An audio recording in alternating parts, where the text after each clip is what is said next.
We're live, baby. What it do? What it do? What it do? It's 5 o'clock Monday, so you know what time it is. Balls Biz Radio, and you're rolling with your boy Success. Jezebel, what it do? What's up, success? What it do with the business be? It's a lot Man, going on the, in the streets. the business be crazy. I'm not gonna lie. This show right here is kind of weird because of how I was last week, right? Yeah. So DMX passed away, Hmm. and that was crazy. Now, I know I made light of some of his lyrics and things like that, and I made light of things of that nature, the content of the lyrics. But this today I'm on a different tune, right? I I want to take time and acknowledge DMX, man, right? Now, I really did not listen to a lot of DMX music that wasn't on the mainstream radio for us, but I did watch all of his movies. I think I watched every one of DMX movies. Okay. Um, so for DMX, what was your first song that like got you popping with DMX, like made DMX on your radar? It would have to be uh All I Want Is You. I think that's with Faith Evans. And the whole, I mean, because my cousin, actually, it's so many songs. My cousin was a hard DMX fan. Like, he was like die hard, rap all his lyrics. So I listen to DMX frequently. See, But like my it's favorite song crazy. is All I Want Is You with Faith Evans. It's crazy because like my cousins are from New York, but I didn't really hang with my cousins like that growing up. My baby mother's from New York. All she did was listen to New York music, right? So Hmm. like every once in a blue, I would hear some DMX, and that was probably like really the most I've ever like listened to more the CDs. His covers were like really like compelling like that, right? New York music it just wasn't my thing, But as far as what he did in the game, and for a lot of the artists like Eve, Dragon, and things like that, the Rough Rider whole movement with the Rough Riders. A lot of stuff I didn't even know. After he passed out this, I found out that he started actually making music in the '80s.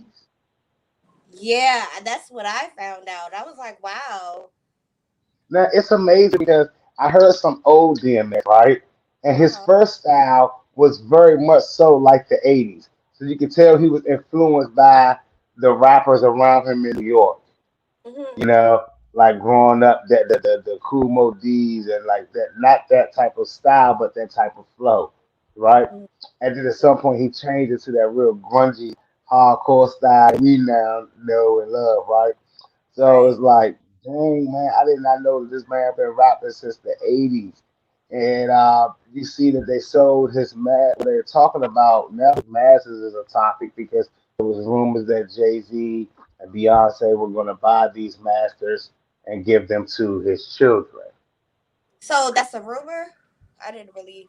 Well, I haven't heard any confirmation on it. I've heard Uh-huh. some sources say that it's not true. I've heard some sources say that it is true. Me personally, I don't know if it is true or not true, but it does open up a whole interesting topic about what we talk about all the time on Balls Biz Radio, this music industry, right? Yeah. Now, DMX, legend. DMX, I don't know if he was the owner of Rough Riders or just one of like the top artists on Rough Riders, right? And that's probably where things will get interesting, you know.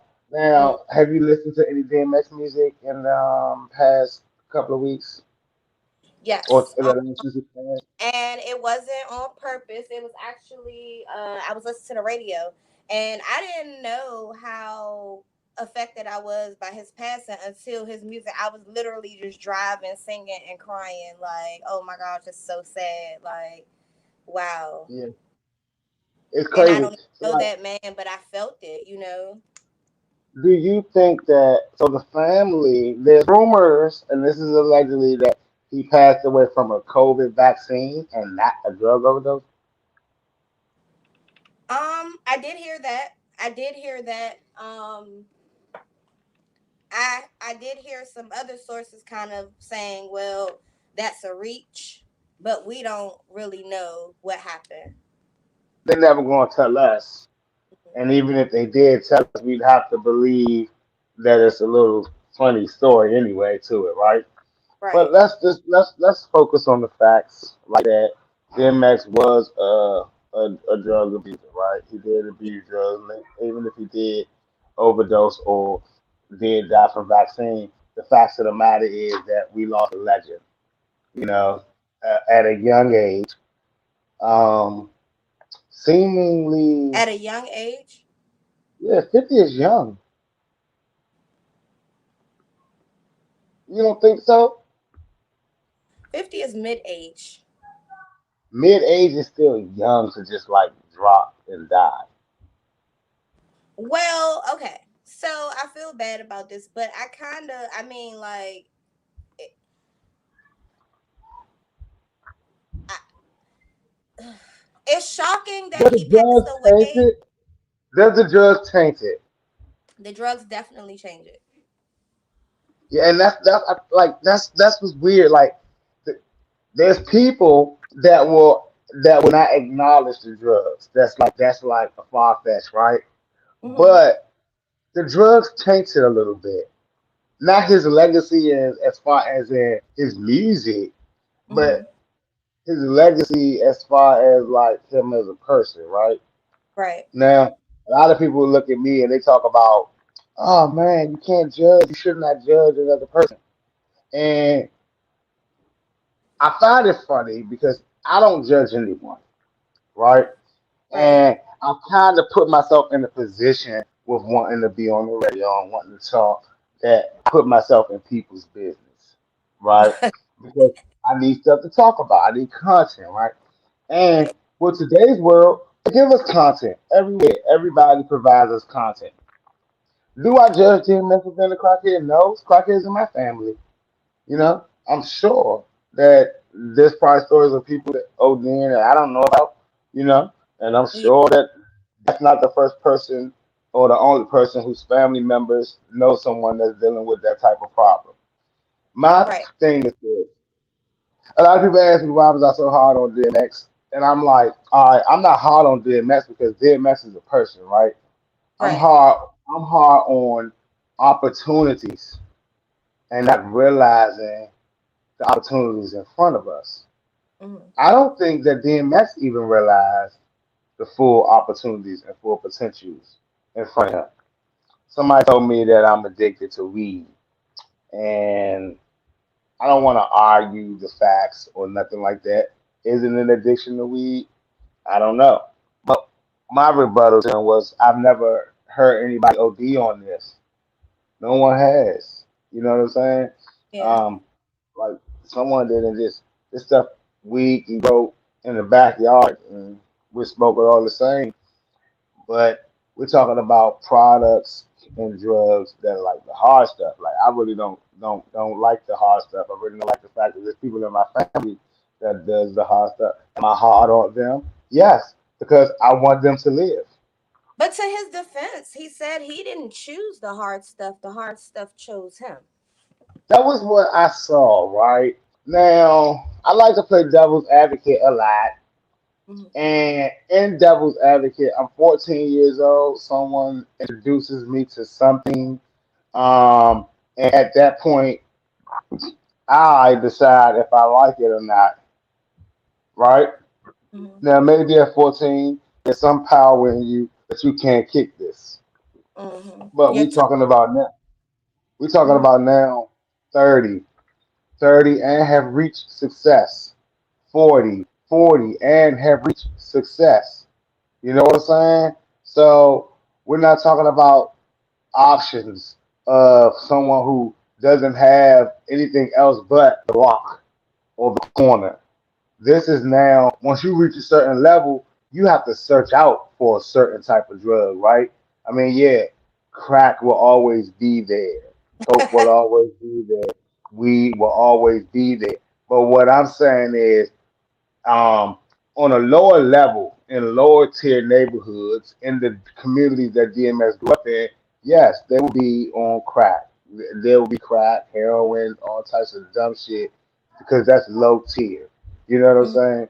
And I tell my father, you know what I'm saying, because my father always talks about me smoking weed, you know what I'm saying? And he's like, you got to understand, certain people, the weed is not enough for them. Like, they want to get away, they want to escape, you know what I'm saying? And I always ask any crackhead, like, where is it that you look to escape to? You I know? think I think it's the feeling of the high, like the feel. It's like, you know how some people gotta smoke to party or whatever. It's just a Right. good feeling. Like smoking weed is just a good feeling. To some people, crack, that feeling, that rush that they get from the crack is just a good feeling. So no matter how successful I am, I can go without crack for maybe years, but that one day I'm like, man, just yeah, I just But want to have that one you know feeling, what's, and it you know draws you what's, back. what a lot of people don't know is crack is chemically created to give you a high only the first time you have it. Fuck. Afterwards, afterwards, Hell no. not Hell, nah. we Like not playing with you today. crack is made only Crack is to whack. give you that feeling in the beginning, right? That's Mhm. why it's an addictive drug because it is chemically created to cause you to chase the dragon. So you never get that feeling again, and yet you chase it, trying to figure out why can't you get it. The drug is chemically created to make you chase the dragon. See what I'm saying? So if you see stars and feel like you're the man and Macho Man, you can punch the wall the first time. The reality of it is you never feel that way again, and you want to feel that way again. That's the last time you felt like a superstar, right? So now Mhm. in certain people position, like I don't understand it because you are a superstar. You are allowed to go and do and be free wherever you want to go. You Mhm. know, so I don't really understand how that works with the mental, and especially when you have choices. You know, DMX. It's funny that they say that DMX Masters had to be bought by Jay Z and Beyonce, but it's even more hilarious that DMX didn't own his own masters. Now, Where this has one? been a this has been an interesting topic on my show here, right? And for the last few weeks, I've been seeing a lot of artists talk about masters from Anita Baker, from Mhm. every indie artist in the world, and now to DMX Masters. And artists, here's what I want to say. I've been dying all week to say this to y'all. Stop falling for the smoke and the mirrors. Now, we all know that this is a game of millions, billions of dollars, right? Mhm. Yeah, have anybody asked themselves why are we hearing the word masters all of a sudden? If this is supposed to be like the music industry's big secret and their big money cow and how they really making their money, why are we hearing it all of a sudden? Why is every artist so comfortable with using the word "I want to own my masters" and I don't own my masters? Hmm. Well, I think I said to you guys a couple of weeks ago that if order to own the masters, he has to pay for the masters. He Right. has to pay for the project, right? Now, let's just, an artist says to me, he signed a deal. And I said, congratulations. What type of deal? He says, major distribution deal. I said, oh, that's what's up. What's your advance? No advance. Mhm. Hmm. Well, what do they get? I don't really know yet. You know, really nothing. Really nothing. They're just, I said, so what did you sign for? You know, he said, Mhm. well, I know one thing. I worked out in the deal. I own my masters. I said, okay, what are you gonna do with those?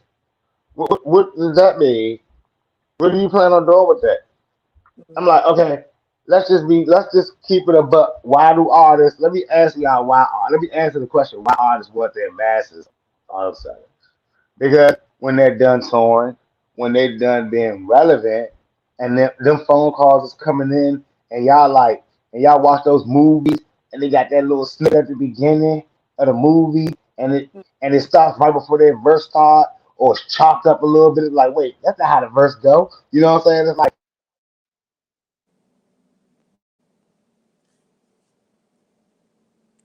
Uh, he should be coming back, y'all. Damn, it was just getting interesting too.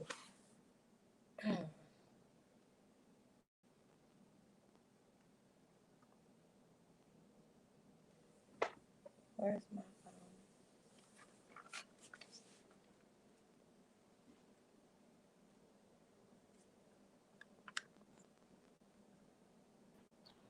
all right, I know what that means.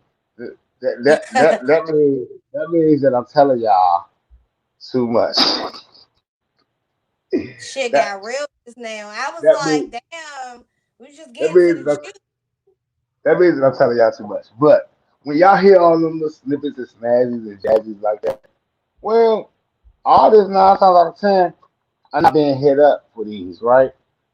Like after they done their work, they getting their tour money, but that upfront money, like that 10,000, 20,000, 50,000, 100,000, they may not get that, right?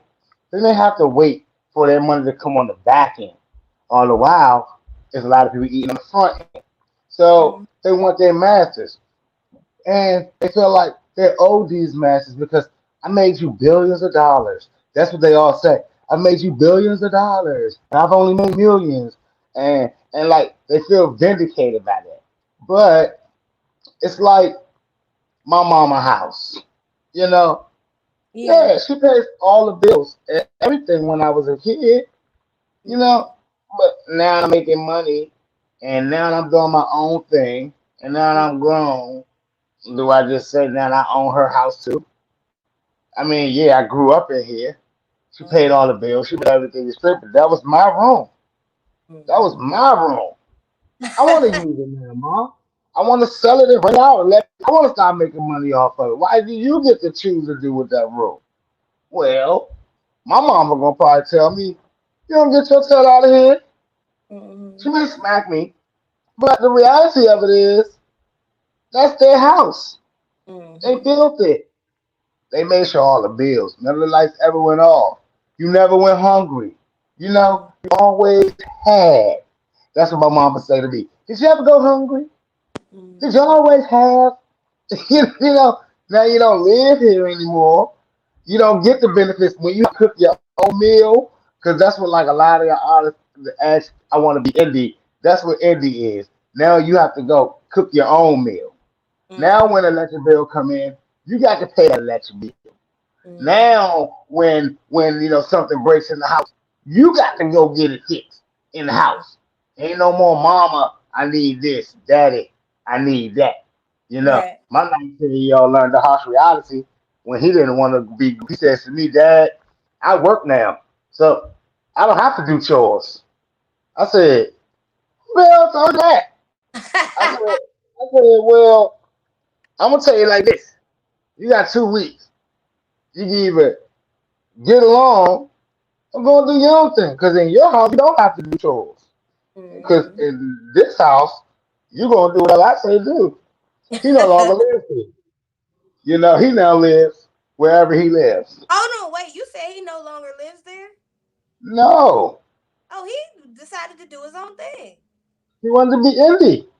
He wanted to be Okay. indie, All and I'm right. proud of him. I'm Yes. proud of him. And I'm like, this is what we like to hear, right? Our little butterflies get their wings and they flap away. Now, just like the label, you can't come back here unless you're willing to play ball. You know what I'm saying? And that's just how it works. Mm, That's how the real work. That's how the real world works. So all these yeah. artists like, oh my masses. Okay, I don't know. What Have you gonna at do? it. But like, are you gonna pay for your sessions? And it's these people that say those masters are worth more than that, right? Mm-hmm. Uh, I don't think people understand how masters work. Masters are not worth anything but what they cost to create. there is a weird misconception that artists, even major artists, make all of this magical money, right? Mhm. Let's just be real with music money here, people. There is not a lot of music money. There is sponsorship money, Mhm. endorsement money, show money, things like that. But people think, oh, someone says to me, I did over 2 million streams. Why not? And I'm like, well, 2 million streams ain't shit, bro. This niggas is doing 2 billion. You know what I'm Mhm. saying? Like, but if if streams made them really any money, do you think any all artists would do nothing but streams? Just sit down and do streams all day.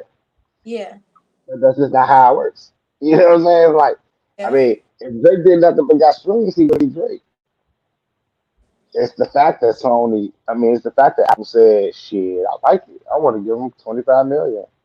Now Mhm. he's, mhm. You know what I'm saying? Right. I like Cash Money said, I like the way he's moving. Let me give him, you Mhm. know, X, Y, Z, taking care of those little pieces, those little things that make you get what you need to get. So it's kind of interesting to me that everyone is on this masters and things like that. But should Now, they not want to own their masters? I mean, like, should well, depending on what they're gonna do with it. the, the thing about ownership is scary. You know what I'm saying? Like Mhm. this: if if a person makes you 25 million, or if a person makes you a million with it, in your Mhm. mind naturally you're thinking, well, damn, I can make 2 million with it, right? Mhm. Right. Now, yeah, when you get to the point where it's your phone ringing off the hook and not the labels, you know what I'm saying? Yeah. Then yeah, you should own your masters. But what I'm saying is, owning them is not the problem. When you're that big of the stuff, and you're that big of a star, or you're in that much control of your career, you should have already bought them. But what if shit? Yeah, shit's getting too real. Shit is getting too real.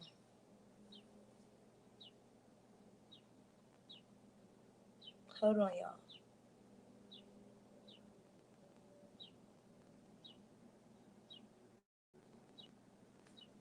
This here.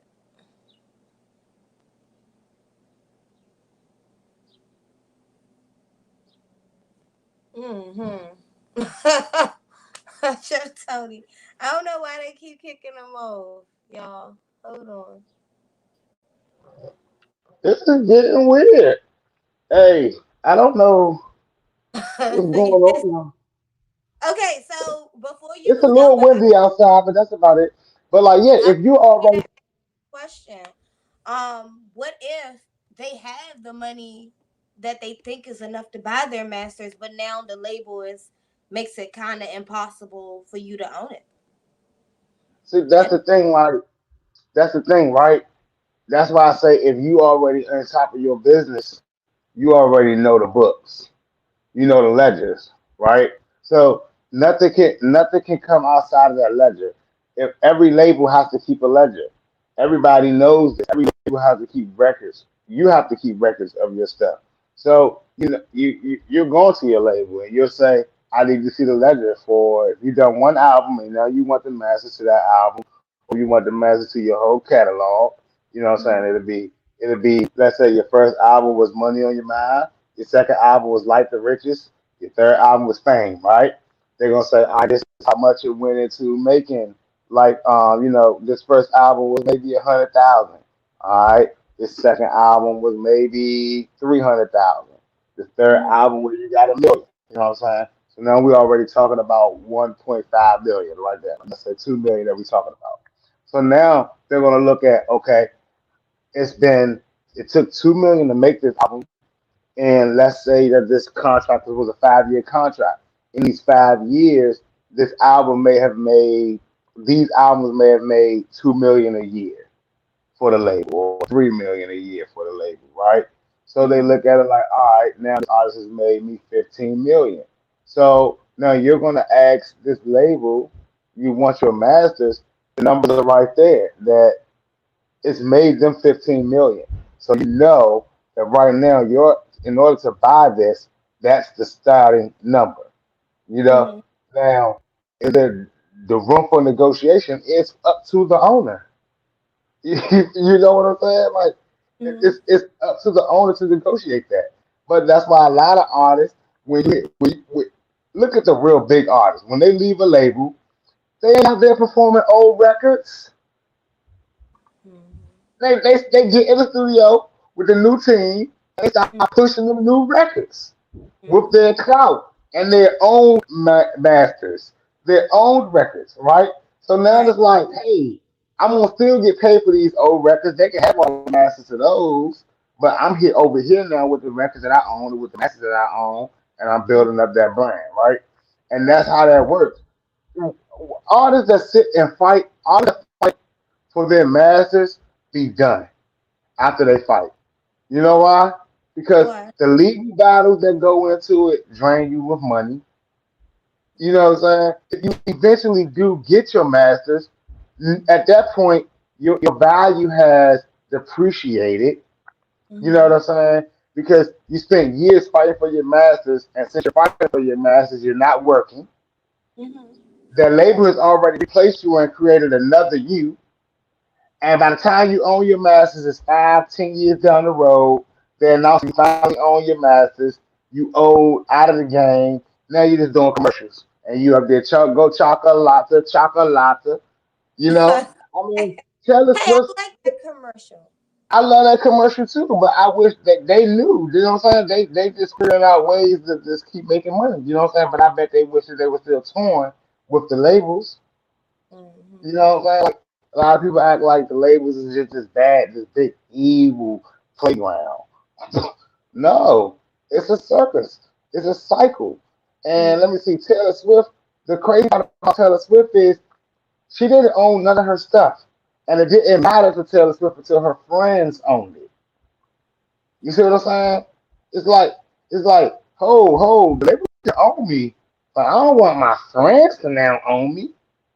I'm better than them because this label is making me a god. But now my friend bought me. Now I'm making him a god. And you know what he did? He did the right thing. I want $350,000 million. I want $350 million.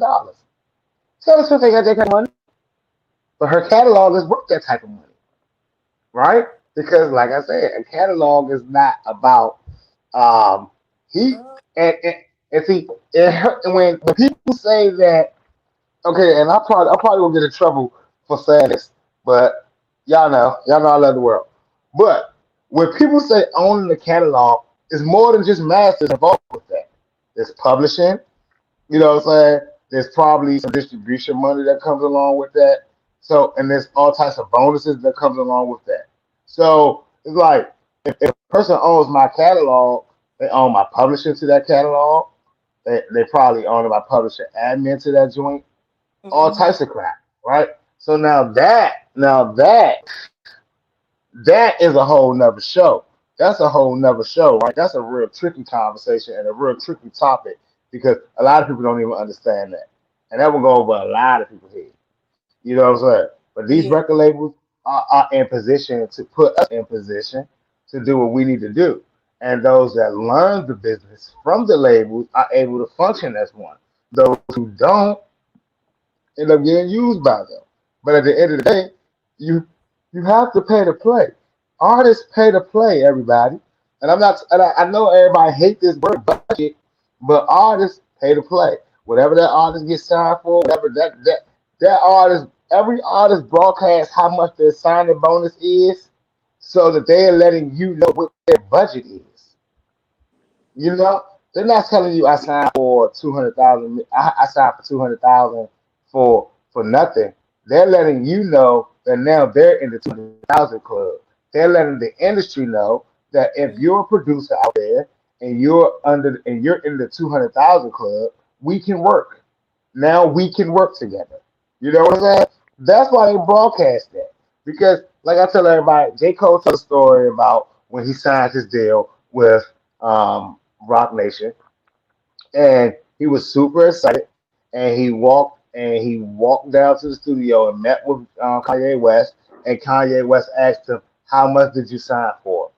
J. Cole told him $100,000, and Kanye West said, "This is the $2 million studio." So J. Hold on. Cole didn't get the record. Really? Yes, and when you think about games like that, it's exact. Listen, anything that has the word industry behind it is exactly the same. It's just like the food industry. It's just like the clothing industry. You don't think that Mr. Wendy's and Mr. McDonald's have these same battles when they were indie, when they were just one McDonald's store and it was one Wendy's? You don't think they had the same battle trying to come up with the I want to make a Big Mac. Oh, I want to make a double triple stacker. You know what I'm saying? Like, we gotta try to figure out business. We gotta get big. We gotta get popping. The same. Every industry has the same thing. Mr. Walmart, Mr. Kmart, they all have the same problem, right? The Mhm. problem with artists, and that's any artist, whether it be actor, actress, painter, or you know what I'm saying. We're selling ourselves, Mm. right? Right. So now we have to figure out how can I make myself. Oh, that artist just put out a Big Mac. How can I put out a triple stacker? That artist just franchised. Now he's in 3 different states. How can I get in 5 different states? You know, it's like a big competition. Because if we all look at yourself like a big burger that has to be sold, then you'll understand how that works. And of course, there's workers in that that Mhm. have to be paid. McDonald's don't make their own commercials. You know what I'm saying? Like, there's no one that works for McDonald's in the commercial department. There's someone in McDonald's that works in the marketing department. Now, That's a whole Tony, nother topic right there. I That saw want to I know what saw happened. Kid Cudi. I saw Kid Cudi in that dress. What is that? Is that for shock? Because for me, I just think it's for shock value. Is that really what it is? Is that what it is? Because I don't know No, anything about Kid Cudi. apparently Kurt Cobain wore a dress while he performed, and people are saying that this is a tribute to Kurt Cobain. Now, I'm going to let everyone know I have a huge problem with that. And if that was a tribute to Kurt Cobain, he would do a Kurt Cobain song, you know. So I'm not going to touch that What subject. happened to Kurt Cobain's? Kurt Cobain actually blew his brains out. When? He was a singer with Nirvana, the rock group Nirvana. He did this in like the 80s, I think. Oh, I thought you was talking about the Texas rapper Kurt Cobain. No, that's the guy with the drink in my cup. Got that drink in Yeah, my cup. that name he took from the actual rock star Kurt Cobain. Okay. Yeah, but he spells his Kirk, but the real Kurt Cobain is not spelled like that. It's Kurt, like So he wore the Kur. dress as a tribute. Yes, apparently, allegedly, but I don't know. You know, I don't know why he wore it. I don't even think it's even a topic of why he wore it. I don't want to talk about Kid Cudi wearing a dress because I don't want to talk about Kid Cudi. He's not even a relevant artist right now, right? And I don't talk about artists like that, huh? I said shock value. Yeah, It got yeah, us talking about him when we don't. He's like if he's not really on your radar, it's kind of like all right now. It's like okay, you did this for shock value. You got what you I guess if that's why he did it. yeah. I mean, like, it's interesting, right? Because it brings me to my next topic, right, Jezebel? The Hmm. evolution of music. Now, I call it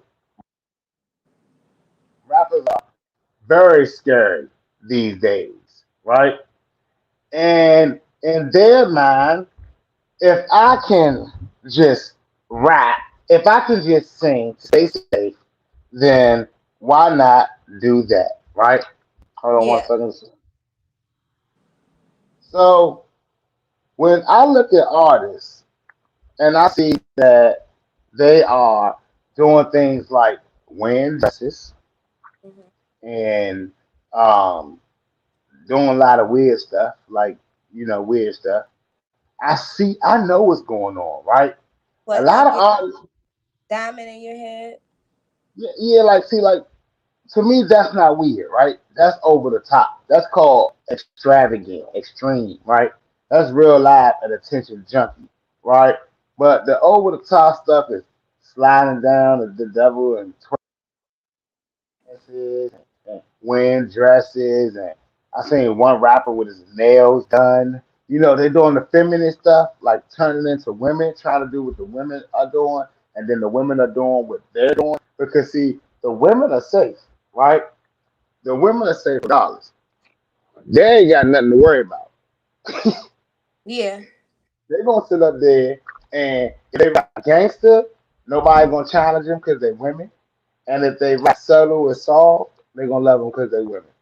But Hmm. these men now, niggas getting their heads hit off, Hmm. right? I mean, like real hardcore rappers are getting killed in broad daylight. Well, I'm sorry, hardcore lyrical rappers, I should say. Because we do know that none of them are really hardcore rappers. This is the evolution of music, Hmm. right? Where marketing has become more important than talent.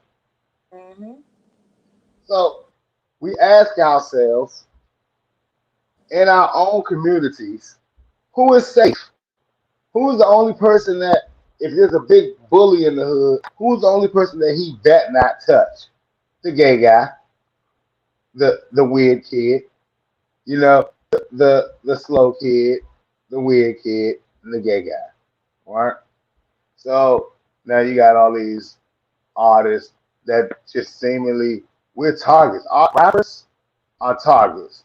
If not Hmm. to the media, if not to your family, if not to the legal system, if not to just anybody looking to catch a fast break real quick. Once you become an artist and an own entity, and definitely a rapper, probably a singer, but definitely a rapper, you become a target. You know what I'm saying? So how do you alleviate less things coming at you at one time? You change and you follow real life. But you see, I mean, trap rappers or rappers that rap that stuff, I mean, they have more things to worry about it than I would say, than like a Logic or, you know, someone Correct. that like so why are so if there's no pressure applied to those artists like Lil Nas X and, well, you say he's not a rapper, but I can't even think of it. I There don't would be listen. no I listen. pressure. There will be no pressure to any rapper who identifies as a pop star or rock star. Okay, so There then will why be. are they? Oh, I don't Why do they transition like that? Go know. wild and weird I, yeah, I'm just confused. because that keeps you safe. If you pick on the guy with nails, you look like a bully, and you look like a punk yourself. You look less intimidating. Like and like Young Thug says openly, "I'm not gay. I'm not none of this. This is all just for marketing. Like I don't dress like this in real life, you know." And that's what he approaches, how he approaches life. But yeah, he passes that off and got people in dresses and skirts and things like that. And he even says things like, "No, it's an Asian outfit," trying to be funny, it's a samurai outfit. You know what I mean? They're like, "Oh, no, it's a skirt, bro. No, they wear it in Asia. That's what they do." Because he knows his normal fans ain't been to Asia, right? It's like we can't argue it. If we see a man in Asia, we like, oh damn, Thug been to Asia, that's lit. he's following Asian culture. You know what I'm saying? But at the end of the day, it's safety because the police ain't looking at a little Nas X to shoot him. You know what I'm saying? The Bloods and the Crips probably don't call Lil Nas X to make him check in. I mean, they maybe do, but they ain't about to broadcast it. Like this is a lot of things that just don't happen to them. You know, Mm-hmm. so when Kid Cudi throws on the dress, it's obvious that he said he's, whatever. He's ready to. He's trying to make himself back popular and relevant, but he doesn't want to be perceived as a threat. And any artist that I get like that is letting us know I don't want to be perceived as a threat. I want a nice long career. I want to make music. It's unfortunate what happened to Excess Tentacion. You know, it's unfortunate because I mean, like he's probably one of the best marketing geniuses of this young new generation. Mm-hmm. I mean, his whole makeup was off of a lie that everyone knew was a lie around him, but the internet couldn't go crazy trying to dispel it, to try to prove it's a lie, What right? lie? Because I don't know anything So about too much Excess about. Tentacion, when he was coming up in Florida, he was doing his shows. He wasn't making any headway. He wasn't getting any feedback. Nobody really paying him any attention. He was doing real hardcore rap, right? Uh-huh. And he ended up catching a charge and having to go on house arrest. So through this time while he was on house arrest, he asked himself, how can I go viral? So he decided to get on his Instagram and scream and cry and complain. Drake stole my song. Now, what he did was cause the whole world to go and listen to his song and then go and listen to Drake's song.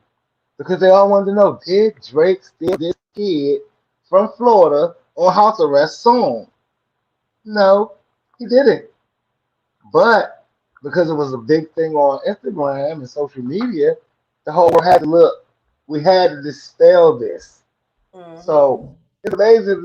Everyone, I want y'all to understand what it did for Excess Tentacion. He went from doing no shows in Florida for a whole time he was on house arrest. And while he was off house arrest, before he was on house arrest, he was making no money at all, just doing shows at clubs. Once he got off house arrest, he went from making no money a show to $1,200 a show, which led him to obviously landing his deal with Live Nation, which eventually led to him landing his Make deal, right? Because he's proved himself. It's like, all right, he got all the eyes on him. On So him. I say, man, like I posted on my Facebook what's more important, marketing or talent, and a lot of people understood marketing is more important, right? We're not Yeah. talking about 1950 but even still, people, I want y'all to understand, like when I'm talking and like I'm not talking about the now and just the now. I'm talking about how it's always been from day one. You know what I'm saying? Like, why do y'all think that they didn't let Chuck Berry sing his first song and they let a white man sing it? And I want anybody out here to say it's because the white guy was better and then come bring your face to me so I can smack it. Because we know that it wasn't because the white guy was better. It's because the white guy could be marketed in the 50s. Yeah. I mean, like, come on, people. What are we doing? Why do we think that our music was considered underground and their music was always mainstream? Because they can market it. Yeah. They can It's sell it. always been it's always been whoever has the best marketing. Why do you think the Jacksons was so big? Because their dad marketed their ass off for them kids. All the way until they got the ABC. He never stopped marketing for them kids. Mm-hmm. Why do you think all the Ball brothers are in the NBA? Because their daddy never stopped marketing for them. Like it's we. How many times have y'all heard of a superstar And then it'd be like, oh yeah, their brother, but their brother or their sister, they got siblings. He like, oh, they got siblings. Well, guess Mm-hmm. what, guys? The family did not market them siblings. That's why you don't know about them. Yeah. They only marketed the money. Mm-hmm. That's how the game works. So why the evolution? Why has the evolution of the game changed? Shall we say? Why is it um less less like super major talent that like captivates you? We say, well, the one thing that you old guys still have not learned. The one thing that you rappers out there that talk about you ready to retire and that the game ain't treating you right. The one thing that y'all haven't learned. It's the one thing that you rappers still searching for a record deal and out the junk complaining that no one is showing you any love and support. Haven't learned is marketing. And these youngins, they know it off the break, right? They drop a YouTube video with just their niggas in their hood, all 100 of them, and that video is through the roof. Yep. And everybody in that video is definitely sharing that video. You Mm-hmm. know, that's already guaranteed at least 100 shares right there. We had like why, like we asked why these youngins all making the same video. Well, they realize it works. If I put all 20 of my whole hood in the video, my whole hood's gonna watch it. My whole hood's gonna share it. And if they all do that, then that's millions of views. And I win, right? But Right. y'all want to get on Facebook. Y'all want to not tell you nobody about your video shoot, not invite nobody to your video shoot. Shoot it in the woods by yourself. Shoot it in the hood by yourself, and then you don't do any promotion, any marketing, anything. And I want you honest before y'all say I post all my video shoots online. Post it on your story, video shoot at 2 o'clock. DM me for location. It's not. It's not. It's Yeah. not a video shoot. Okay, like stop it. That's like the biggest thing I'm tired of seeing. Like, bro, how long have you been planning this video shoot? Did you just plan at 2 o'clock to shoot at 4? No, let us know. Put out some ads 2 weeks late, early. It's something get some people involved. But Yes. y'all don't do that. I mean, I mean, listen, look. I know. Listen, look. I'm telling y'all right here. I don't complain about a lot of things that y'all complain about, right? Mm-hmm. But some of the things that I do see that we do have a right to complain about, y'all don't even complain about that stuff. Like I could I could see if y'all was complaining about like some not getting on like not putting together bigger concerts. You know what I'm saying? I can see if y'all was complaining about not traveling. You know what I'm saying? Not hitting the road more. Like, cause then y'all can fix those things. Like y'all can fix those. Like who all want to go on the road? Let's Yeah. all pitch in and go together. Who all want to do this? Let's all pitch in and do this together, right? Right. We remember with DMX, they did that tour and the first tour with Jay Z and then with Rockefeller, Rough Riders, and like all these different rap groups together and shit. Mm-hmm. Um, that's how it happens. Like a lot of y'all sets don't get together and go on tour Yeah. and hit the road, you know. But those are the things y'all complain about. Y'all not complaining about why y'all not working together. Why y'all not? Why don't we hear more collabs? I mean, down here in Atlanta, I'd have probably collabed with like 8 artists since I've been here, right? Since I was home, I don't know how many artists I'd have collabed with when I was at home, you know. Now, I do gotta say, y'all, I know y'all see me with the shirt on today, Is that and sex? this is a Sixxcess shirt. Yeah. I got mine in the mail today, and I'm feeling like $1 million. I don't know Mm. where I need to go. I feel like I need to go somewhere with this shirt on, but Yeah. I feel it. So anybody out there looking right now, y'all go ahead over to Sex Sales Clothing and get y'all some cool merch, right? Hey, y'all heard it here.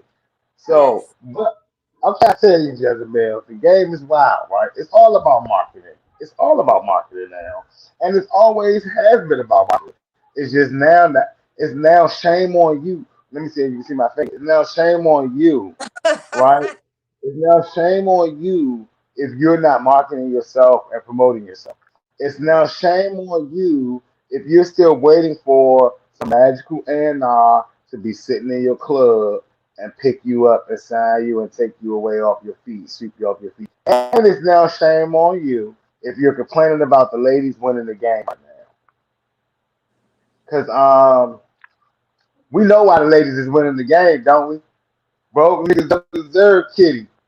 And I'm gonna tell y'all why that's an interesting topic because what she's letting you all know why the women are winning because a lot of you guys are acting broke right now, Mhm. and you gotta stop that, especially with your career. You know, Yep. like Yep. Yep. I had an artist ask me, yo, what do I pay to marketing teams and what do I pay to promote my stuff and things like that, and I was like, well, that depends. Some sometimes thousands. You know, some payments never end. You know, some Yep. some things are just like keeping stock. That's what it is called, like keeping stock. Some things never end. Some it's like my rent in my house. I have to pay that every month in order to Mhm. live. And there's other things in my career that I have to pay every month in order to live. You know, and with those things, those investments they produce it over time. Now, the reality of it is, a lot of you artists don't even understand. Just performing is building your stock. And I include all you artists that are like out there. I keep telling y'all this. Do shows, get on the road, but don't just do any show, right? Don't do that show with your man, joint. Don't do that show at your man's house.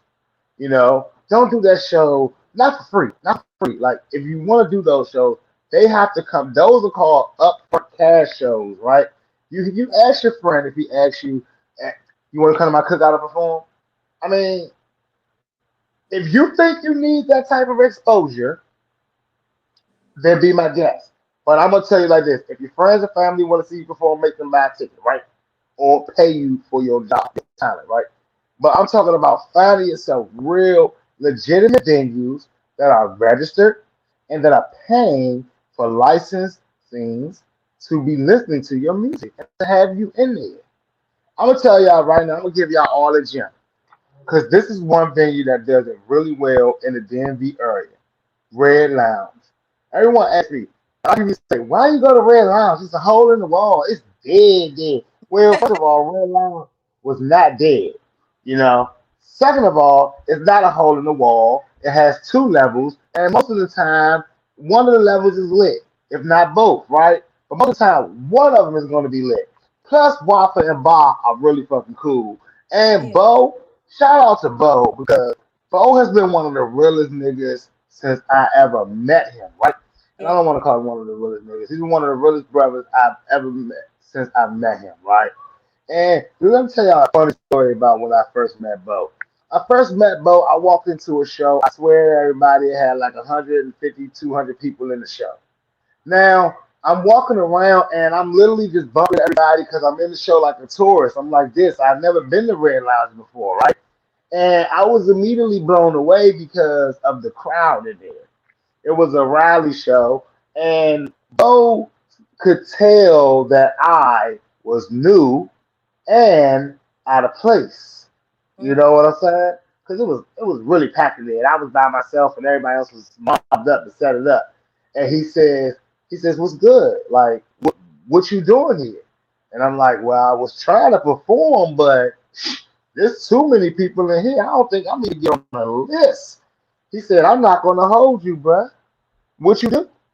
So I started telling them about, the showcases that I was doing at the concerts and things that I was putting together. And he says, well, I'm the man you really need to talk to. Let's do Monday nights. He didn't even know me from anywhere. My word was just all he had. He said, let's do Monday nights. The very first Monday night, not one person showed up. It was just me and Bo. And I was for sure that my goose was cooked because I had just spent a lot of time tapping and letting him know how, important I was. Now, the thing is, I was important, but I was only doing community center shows. So, Red Lounge was the first time I was really doing club shows. That Oh, means 21 and over, right? Everything else is like any age, all ages. All my kids got friends, all my friends got kids. It was always a perfect scenario. You do it at the rec center, you offer the rec center all the proceeds, they just give you like a small percentage, you know what I'm saying? And they're gonna do all the promotion. They're gonna tell all the kids at every school, every nook and cranny to come out. As long as you can secure your performance with them kids, you are golden. And I'm pretty good on stage. That was one of I was blessed with talent on stage. So that was easy. But adults was a different world. That was my first time learning that your friends don't give a shit about you.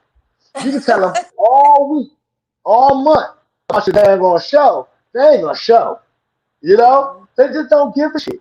So that was a harsh reality for me. But after the show, let me tell y'all what Bo said to me.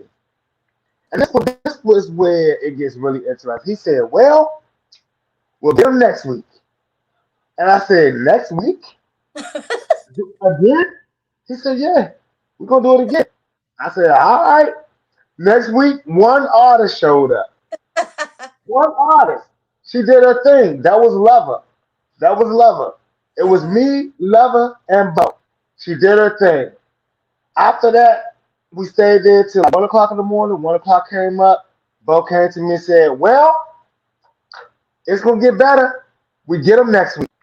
At that point, I had became a promoter for Red Lounge and didn't know it. Now, Bo, bless his heart, because it took me a month of Mondays, and I never got anybody in there on those Mondays. Bo said, let's go to a Wednesday. We went to a Wednesday, it started getting a little better. You know, then we did Wednesdays for about a year straight, and then we went back to Mondays, and before we knew it, we was doing a lot better than what we were, right?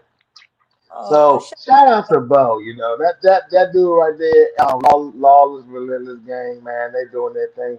If y'all mm, get a chance, go listen to Lover music and yeah. check her out. Lover All Wild, oh yeah, Doe on the IG. That was a good moment right there. So that was actually the first artist to perform at one of my shows.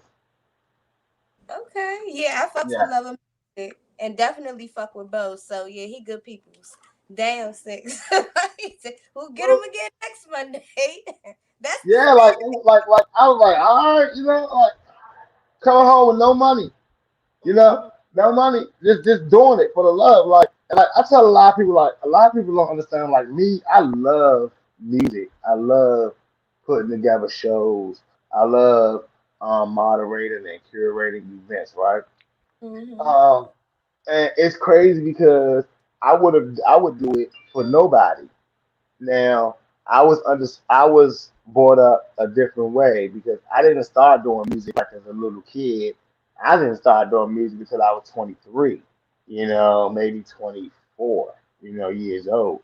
And even then, I spent more time as learning the business and learning the industry, but still not really paying attention because I was one of those artists, or should I say people, that was riding the magical unicorn, thinking that, oh, someone sees you're talented and they sweep you off into a land and sign a contract and you're the next best thing.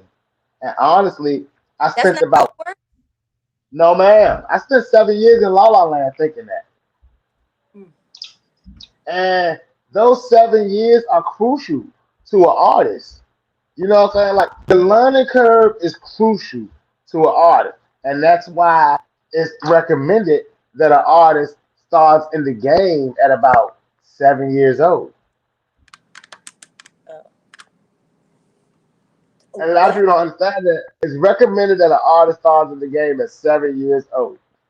Okay. Why so young? Well, at that age, you can still dream, you can still imagine. At that age, you're still able to be molded. As you grow, you're still patient. By the time you hit 17, it takes about 10 years to mature in the music business. Hmm. To mature to the point where you can be self-sufficient, Mhm. so to speak, right? And the reality of it is, a lot of people look at being self-sufficient like having multi-millions of dollars, right? But no, that's just being able to pay your bills. Living Right. check. If you check the checking it, it's just still off music. They call those like starting artists or whatever, selling artists, right? But those are the artists that maybe make about 5, 10K, 20K a year, right? But let's just look at the logistics here, because I like to do this. I like to do this. I was working at a job. I was making $12 an hour, and that ended up coming up to being $24,000 a year. Right Mhm. now, after doing that math, I realized that I was bringing in about, let's just say, let's just put a round number on it, about 30,000 a year in music. Okay. Mhm.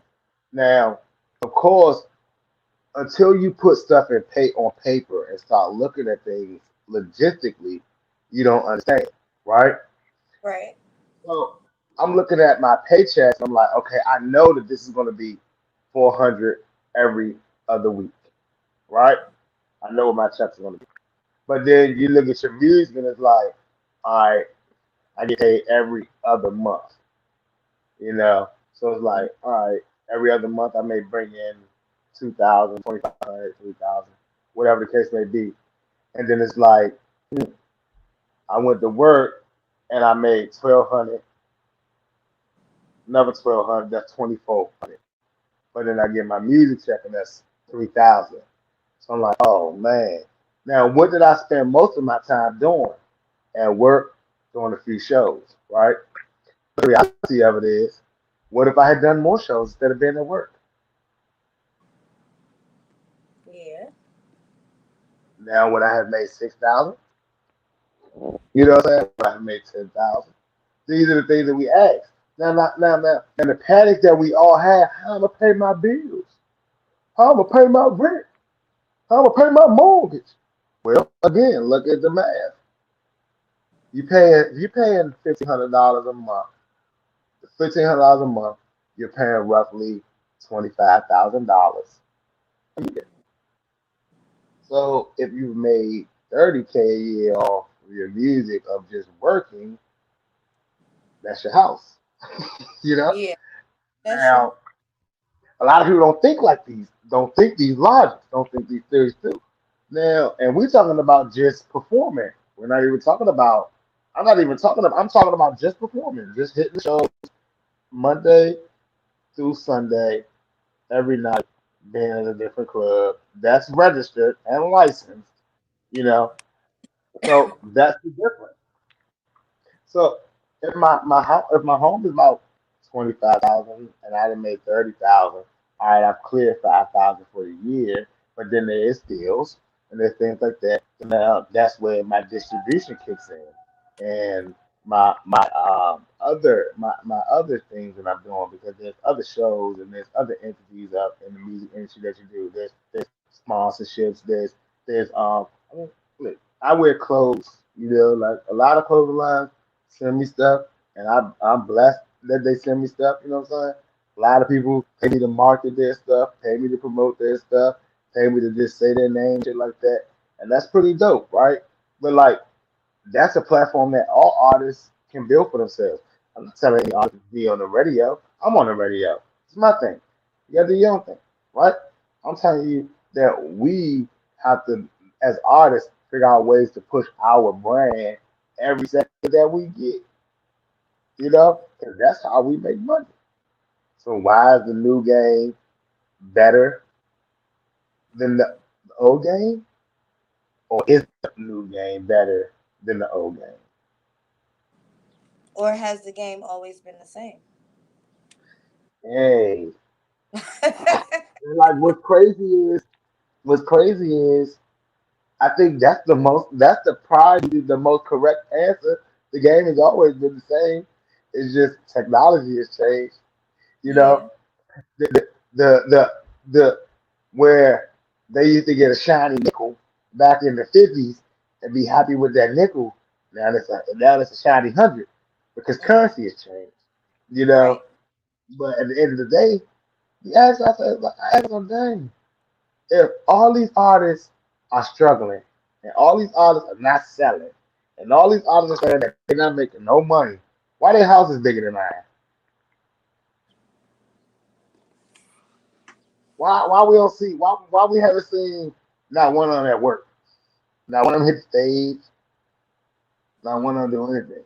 So we start so artists that start that share those stories, you gotta ask yourself, what is no money? What is really no money? What does it really mean when they say they're not making any money? The type of money that they expect to make. Or the type of money they're accustomed to, Yeah. you know? And if you don't work anymore, look, I don't know how retirement works, right? Because in this game we don't get no pension. But I would like for somebody to tell me in retirement, when you retire, do they give you the exact same check that you've been getting for the rest of your life? Or is there a percentage of what you were getting that you get A for the rest of percentage. your life? It's a percentage, ain't it? Yeah. And I've heard that there's some people say that their retirement can run out. They run out of money. They run out of retirement money. They don't have enough money to retire for the rest of their life. How can you run out of uh how do you run out of retirement? You live too long? Like what the fuck? I mean, Like it doesn't. I mean, like the thing about it is what they give you. We don't know, but if I think like this, if a person that's only made 25,000, $30,000 their whole life, how much can they really have in retirement? Can they have more in retirement than they made their whole life working? okay, I get So it. when we look at the music industry, it's like, why do we expect it to be some other music, some other magical unicorn that's different than the world that we live in, right? Hmm. I look at artists, I'm like, man, there's one artist that says to me, and I know he doesn't mean any malicious by it, but he says, I'm never going to sign a deal. That's just dumb. And I said, yeah, you got $200,000 a single, not an album, a single. No. I said, I know, because if you did, you'd be under investigation. Because they don't let you, like, look, they're not going to let you get 200,000 a single without an investigation. Because they're not going to let you play in their game. Let me tell y'all let me tell y'all about this interesting, funny conversation that I had over the weekend that really, really made my day, right? Now, I was sitting around with some real big producers, right? And we were just, I thought we was gonna record. I thought we were gonna record, but we didn't do any recording. Now that's when I realized like I'm a big fish. I'm a big fish, but Hmm. they are like whales. I don't want to call them sharks yet, because they're not sharks. They like whales. They really big fish, right? So I'm sitting around them and we're all talking and another artist walks in and he's like really big on the scene, right? And I'm not gonna be name dropping on my show, but what I am gonna do is tell the story. And he says, Yo, what up, Six? Now that was amazing, right? Because I'm like, okay, cool. He knows me. I'm like, cool for that. You know what I'm saying? So one of the other producers go, wait, what's your name on Facebook? And I tell them my name, and they're like, oh, okay. So then we're like, you know, we've been paying attention. We've been watching you. We've been seeing you cutting up in your antics. And I'm like, ain't that something? So you never know who watching you. Hmm. You never know who watching you. You know what? Like, no, it's not killer whales or killer sharks. It's killer dolphins. Nothing is worse than dolphins. They are the worst. They travel in packs and they are vicious killers. So when y'all like that joke, giving the shark a bad name, don't keep giving the shark a bad name. And they need to take that name off killer whale because they only kill fishies. But wet dolphins are the worst. I will never swim with a dolphin. Nah, nope, nope. Trolling. Oh, listen, let me tell you something. trolling has become the new like way to talk. If you ain't trolling, you might as well be scrolling. You might as well keep scrolling. Jezebel, you opened up. You knew this was coming. You knew this was coming when you finally broke out of your poster shell and left a comment on one of my statuses. Yeah. Now we got to talk about it. I posted IHOP versus Waffle House. Waffle House all day, okay? Listen, Waffle I'm gonna House. go ahead. I'm gonna let you say your piece for Waffle House, and then I'm gonna end it and destroy Waffle House. You Okay. why Waffle House over IHOP, I the like Waffle international because house they of use real pancakes? they use real eggs. You can actually watch them cook your food. You have an option of like good grits and their home fries. I like to get mine with cheese and onions and shit like that. When I was eating pork ham. So like I don't know. That's pretty much it. Oh, they got raisin toast and fucking apple butter. Like, oh my gosh. Now, So yeah. look at this. Apple butter, mutter, schmutter. Apple butter is good. I'm not gonna lie, that's good. But as far as watching them cook, first of all, I've never ever sat in a good seat to watch the chef cook, and I'm always in the middle of a conversation, right? But let's just talk about all the great things at the International House of Fake Pancakes. eggs. They give you fake First eggs, of all, fake. let's say allegedly on the fake eggs because I don't No, know you if that's have true. to request real eggs. I eat IHOP. I have to tell them, can I get real eggs, please? Can I get shell eggs? Then they give me real eggs, and you could tell the As difference. opposed as opposed to the eggs that is already mixed and prepared. The eggs that come in a carton that you don't know what the fuck is in it. Yes, I get you. I get you. Uh-huh. Okay, okay. But let's just go ahead and let's talk about all the many blessings of the International House of Pancakes. Everyone around the world can enjoy the International House of Pancakes. That's first. That's the only reason why it's better. Please, please remove his comment off the screen. Success has never success has never ran off on a bill at IHOP. However, success has went to at least two IHOPs that people have recognized me as success. So that's a win for IHOP. Hold on one second. Yeah, this I just I IHOP is around the world.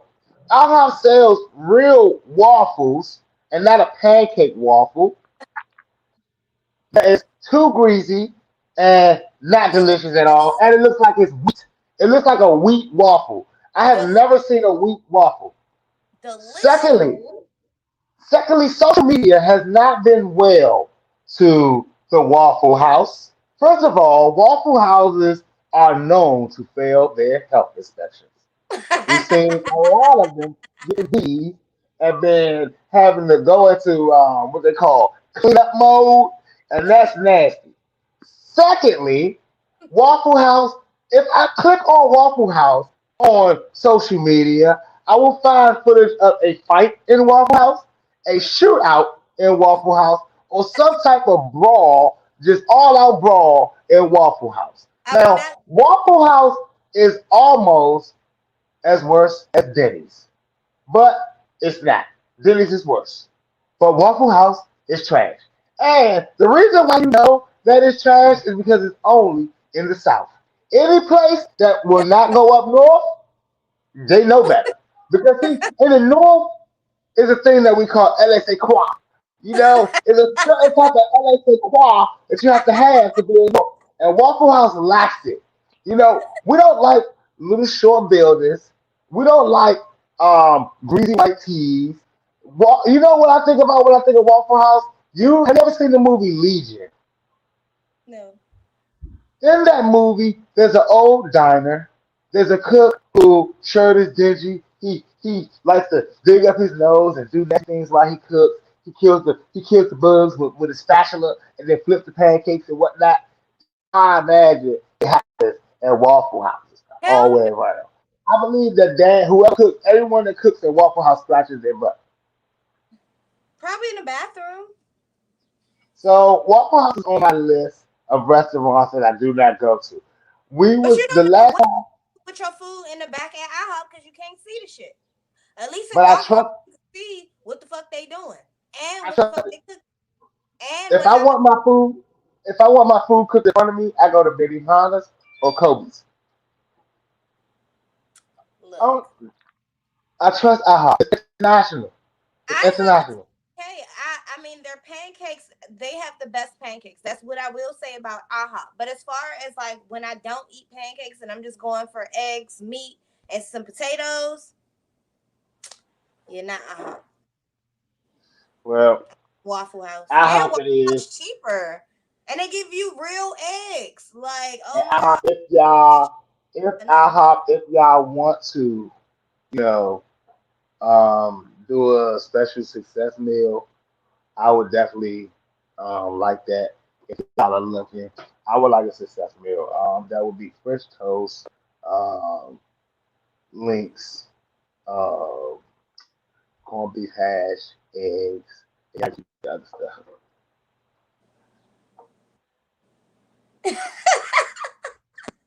I mean, that sounds good. Sounds delicious, and only IHOP can make it. Waffle House can't. Oh yeah, yeah, yeah. Waffle House is specifically for specific items. Like you go there and you know what you want. You're going there Yes. for anything Yeah, else. Yeah, go to Denny's. yeah. So, The last time I went to Waffle House, I actually pulled over by the police. So that's another strike for Waffle House. They just oh, pulled me I up forgot putting on to the tell Waffle House. you. I forgot to tell you that Crystals is not closing. Well, Christmas they're is trying not not to. closing. They're trying not to close. They're trying to get funding, some type of money to keep them open. Okay. Yeah, so All they're right. open to the end of this month. Well, you know what? If they wouldn't have banned me for life, I would send them something. But I'm still banned. Now, let's. Did you know that they're giving DMX a street named after him in his hometown in A street, Yonkers? a street named after, what is it going to be called? Earl Simmons Drive. Well, that would be interesting, but I would really like it to be called DMX Road DMX. or Dim. Now, would Boulevard be more cooler? With what? Would DMX Boulevard be more cooler? Mm, DMX Ave, DMX Boulevard, Do you DMX. think that they're going to give DMX a renovated street or a broken down street? I think it should be where, I mean, it's where he's from, right? So it should. Like I'm so stupid, young, and I can't. I know I shouldn't say this, young. I know I shouldn't say this, young. Oh my God, but I gotta say it. What? What happened? What if what if crackheads get high on his street? What if a crackhead does what? Wait, Now, wait. like I couldn't think, like I know, like but what if his street is like one of the crackhead streets? Like that's like the strip where all the crackheads. That's That's fucked up. fucked up. That's I fucked knew up. I shouldn't have said that. I should not have said that, young. But the whole They world was thought going. it. You. They thought it though. You said it. Yeah, They thought. everybody was going. Everybody. I know that. One of my friends said you shouldn't say certain things. It's too soon to say them. I said, young. Honestly, I only say them to beat people to it. I know someone else is gonna say it. But like, could you imagine like walking out on DMX Boulevard one day and like y'all don't make no damn sense. Out here getting hot. And this zombie out, zombie, You fucked this up. zombie Why? out. You fucked up. I mean, but what if they're getting high in his honor? No, that's ah, no. Now, what's crazy is That is crazy. Now, do you know how like when rappers pass, there's usually a weed strand that's named after them. Oh man, they gonna have that DMX. I wonder where they named Oh the next strand. That's damn. like the new thing now. Like People I ain't wonder where the respect these days. yeah. I mean, like some of it is disrespect, but some of it is homage. I mean, if his bud is fire, that's homage. You feel me? Like if they make some bomb ass DMX weed, like a strand called DMX that's really bomb as shit, With a sprinkle of man. crack. Nah, I didn't say that. I didn't say that. I didn't say that. But they could change Green Crack. That's They could change Green Crack name to DMX. Yeah, Green Crack is a really good strain. Green Crack is a really good strain. So now, I haven't of had it course, crack. I just been too scared to try it. you said you're just too scared to try it. To scared to try what? Crack? Green. Oh, the strain Green Crack. Yeah, because the person It's a that had sativa. it, huh? It's a sativa. Oh, I probably wouldn't want it anyway. You would definitely be up. Yeah, Like no. it's a major upper. I actually had this author that I used to know, and her favorite strand was Green Crack. Yeah, and listen, bruh. Oh my goodness. Okay, true story. While I was shooting my video for my last video that I just shot for Waves, right? Mhm. We pulled up to the location to shoot the video, and there was two people literally on the side of the road, broad daylight, smoking crack or whatever in those valves, right? They was definitely getting high, right? So when we started shooting the video, they got in the Uber. They didn't want to be seen on camera, so they got in the Uber and rode out. They had cell phones. Yes, they did. But you know, cell phones giving away now. Remember the Obama phones? Oh yeah, that's true. Yeah, all you need now to have a cell phone is a food stamp card or a health insurance from the state. That's for anybody out there that need a free cell phone, a little trap phone.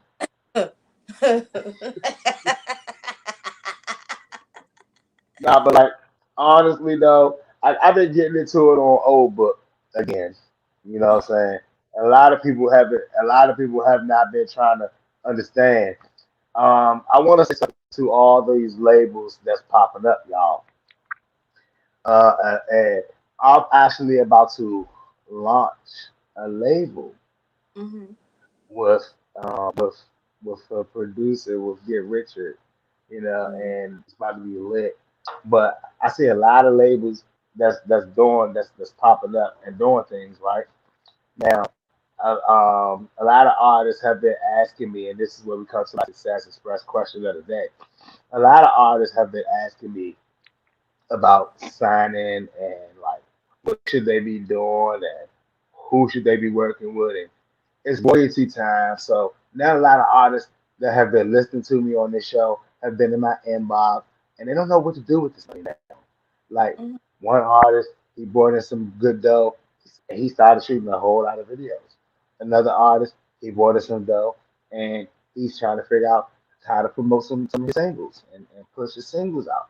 Another artist, he brought in some dough and now he's doing video shoots and re-imaging himself, rebranding, one of those new wardrobe shit like that. Now, me, I got my royalties and I ordered a chain. Well, I'm officially a rapper now, right? So, Yeah. but now I'm looking at the game like I started to have some fun, right? And go shopping and shit. But artists are asking, what should we do? What do we do now? Well, I tell artists this: you've done your tour, and if you've been doing what I've been saying, hitting your shows and doing your tours now you've actually accumulated some stock in yourself. Now you're actually what we like to call in the business, right? Right. And now you understand doing your shows, you make money, and now you want to raise your stock up. Well, now it's time, my friends. Now it's time to go on your campaigns. It's time to start your campaigns and start to making sure that you're going viral. All of these artists out here that's going viral have someone behind the scenes, a nice person that understands how to market and how to push them and how to make their shit go viral. How to make sure you using Instagram properly. I see a lot of y'all posting some pictures kind of ugly.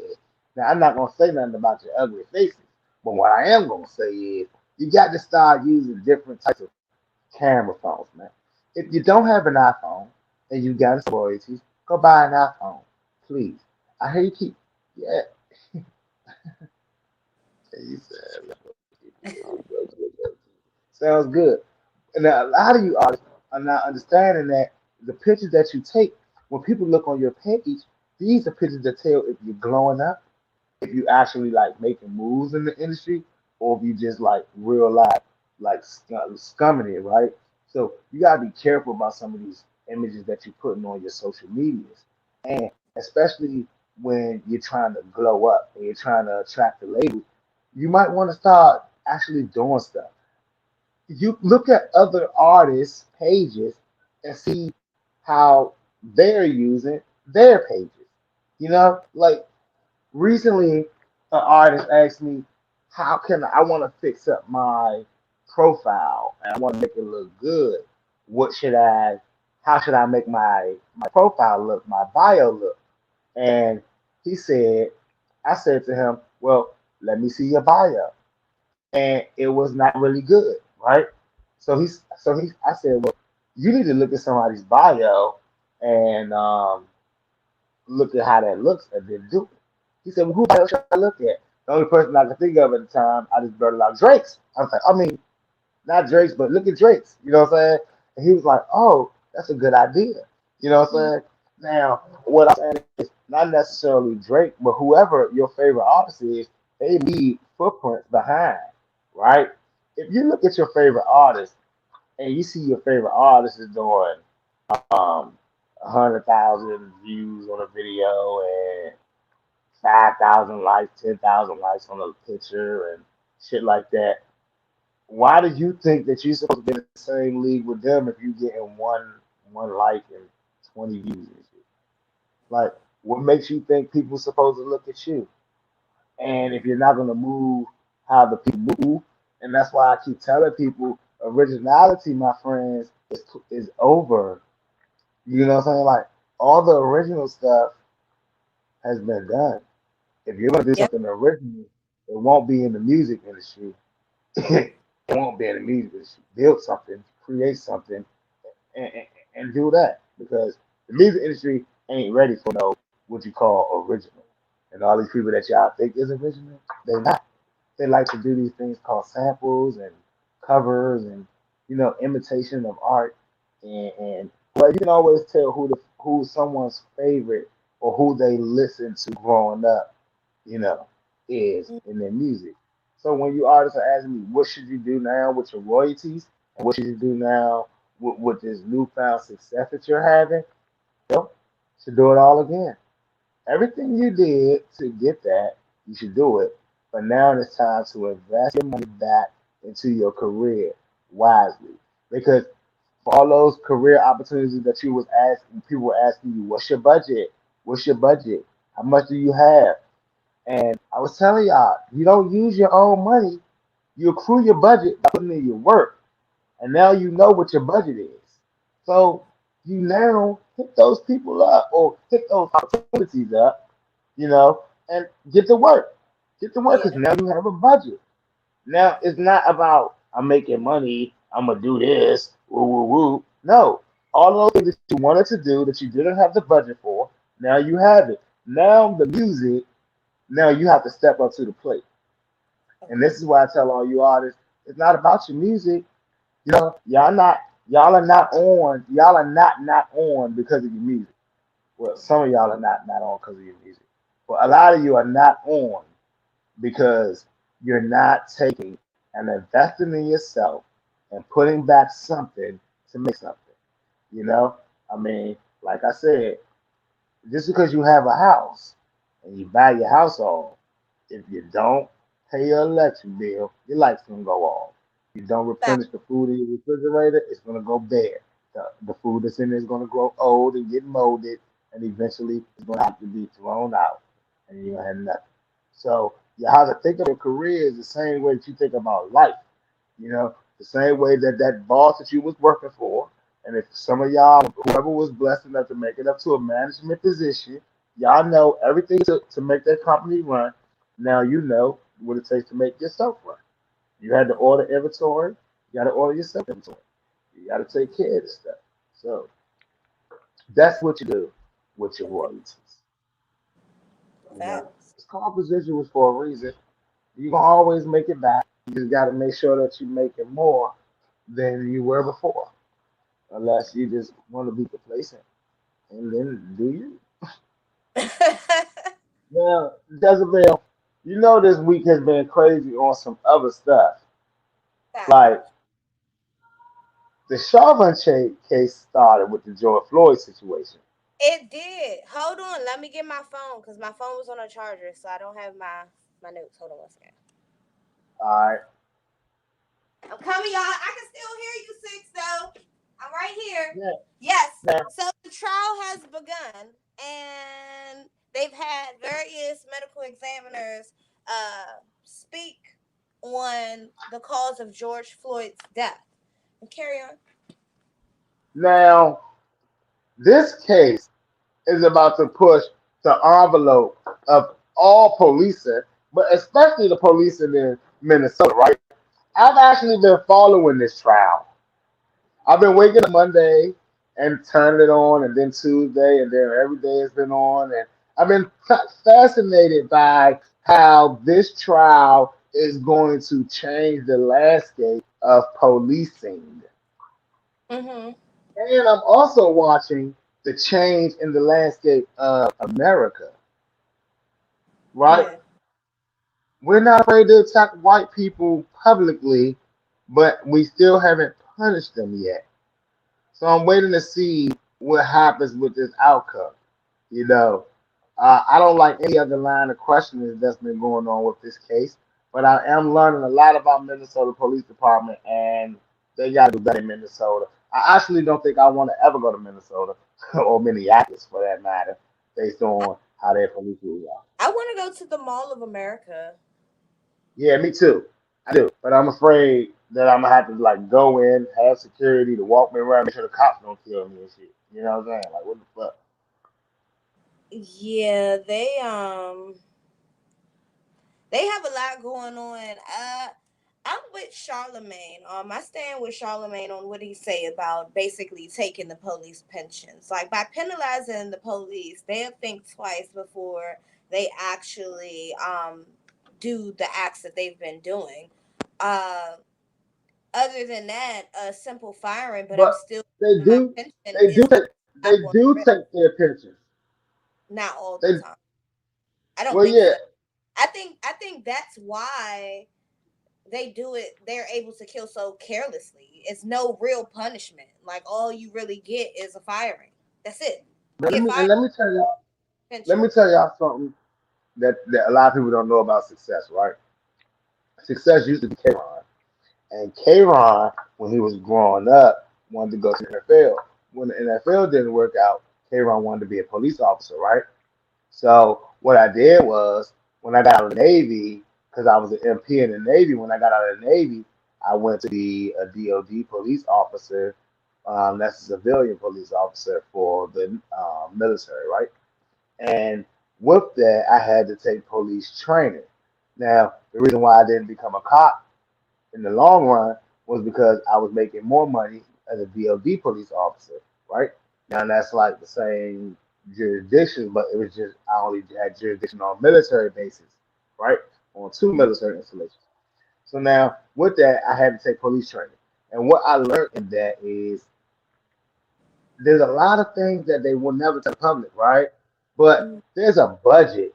There's a budget for police shootings and police killings, right? Every month they get what is called like assurance, an insurance that goes in. And of course, if nothing happens, it rolls over. If something happens, it gets used. If they have enough to cover whatever lawsuit or whatever settlement that happens, right? So in training, when they're training you to shoot, they're training you to murder, right? They don't teach police officers to injure or to sustain or to really help life. They teach you to murder. And no, listen, really, because It's if who they're, they. I'm just telling you how it is, right? They teach you. They say at the range, they'll say you shoot all center mass, and you shoot until the subject is neutralized, right? It's no Okay. longer a threat. Now, the thing about it is, a lot of people ask, why do cops shoot until the clip is empty, right? Because there's a thing called panicking that they have to justify. Now, there's a thing in psychology, because I say psychology, there's a thing in psychology that is told degrees of psyche, right? Mhm. If an officer shoots twice, he knew what he was doing. If an officer shoots once, he's calm enough to make that decision that he only needs to shoot once. If an officer unloads the clip, he was scared for his life. He panicked. You see what I'm saying? He's a psyche. They teach them when they go to court to say things like that's when you hear cops have to yell what they're using. When they yell and stop resisting, what they're doing is a lot of people think that they're telling that's something to the person that they're trying to arrest, but it's Mm-mm. not. It's to the people that's listening to this fight that Yeah. let them know that there's levels that they have to accelerate it. They're listening. Okay, one stop resistance, two stop resistance, four stop resistance. Threat level is raised. Six Mhm. stop resistance, 10 stop resistance. Threat level is raised. Bow bow bow. You know what I'm saying? So there's actually I know officers who literally failed out of academy because when we were doing self defense training, it's when we would have to there would be someone attacking us in a dummy suit and we'd have to beat them and yell stop resisting, right? But there were a lot of people that when they would get attacked, they just stop beating the shit out of the person. And after they finished beating the shit out of the person, they got escorted out of academy. They got fired. They got let go because there was a lawsuit already. You know, like you didn't even yell stop resisting. And there were a lot of people that just went and yelling, stop resisting! You know what I'm saying? Like, there was a gun training that we had to do. That we had to identify if the person had a weapon, if the person didn't have a weapon. If the person didn't have a weapon, you had to say, get on the ground. If a person did have a weapon, you had to say, drop the weapon, get on the ground. You see what I'm saying? See, and So, that really just into this incident that happened. I think it happened in December with the lieutenant, the army lieutenant that was pulled yeah, over, the black guy that was pulled over, and the that was cops disgusting. kept saying, uh, what were they saying? Were they saying stop resisting? I No, they think wasn't. after They, watching they the were video, asking them. They were saying stop resisting when they were trying to get them on the ground. Um, but let's just talk about their video. That video was the most deceptive video that I have ever seen in my life. Right? Those officers, first of all, didn't know rank. Those officers, second of all, didn't know rights, rules, and/or regulations. And this is what's happening in America, right? Black people are assuming positions that 10, 15 years ago, you know what I'm saying? It'd be like, what? This black person doing this?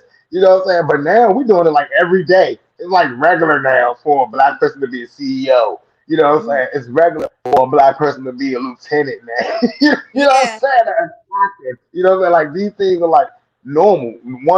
A black man was just our president. You know what I'm saying? mhm. So when we look at these things and we look at the white officers who are still stuck in time, that shit Now is confusing to me. the Yeah, watching the video, I'm gonna have to be honest. Like I was on edge. I was really scared for him, and it yep. bothered me how I felt. I'm about to just explain like how I felt watching the video. So they're telling him to get out of the car, and they're like, "Take off your seatbelt." and get out the car. And I just in my heart knew as soon as he reached for a seatbelt, they would try to kill him. Like, why am I so scared watching this that it would just go to that extreme? Like, it's something wrong here. Something going on.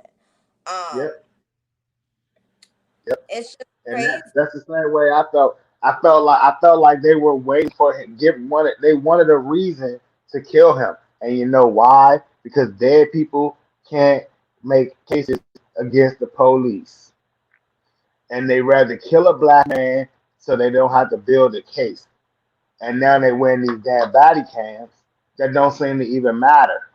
But what was more crazy about that is they didn't even know he was a lieutenant. Mm. Well, that one officer, Care. They didn't care. They pepper sprayed him. Oh, you a lieutenant? and I believe that, and watching that video, that second officer, the one that was stand back, he knew. He knew that that was wrong. Mhm. But I saw superior, I saw inferiorness in him, and he saw superior in that other officer. And I felt like a lot of officers are in that position with chain of command where they can't break it. And this rookie cop or this younger cop was under control of this older cop that was totally violating a man's rights. I'm glad that they fired that cop. Well, is he? Let's talk about this here because his name is Joe Gutierrez. So that Mm-mm. seems like a Latin last name to me. I would like to know his from what descent does he come from? Because that raises another question. If it's not just it's he appears to be Caucasian, but he may be Latin. And Right. if he is Latin, that's another whole issue that's going on That's with why race. he's being punished like that. Yeah. Hmm. So to me, it just doesn't. I just was bothered because I was scared that if that man reached for his seatbelt, they were gonna kill him. Like I was like, dang, they about to kill him. Like watching it, like, Man, dang, I and don't want to it's see no crazy. more. It's crazy because as black men, we have to deal with traffic stops way differently. You see the other Minnesota guy? There's another killing in Minnesota, and this time he was pulled over for his tree hanging, his air freshener tree hanging on his rear view mirror. He was Hmm. pulled over, and it was found out that he had a warrant, and he attempted to flee and was murdered.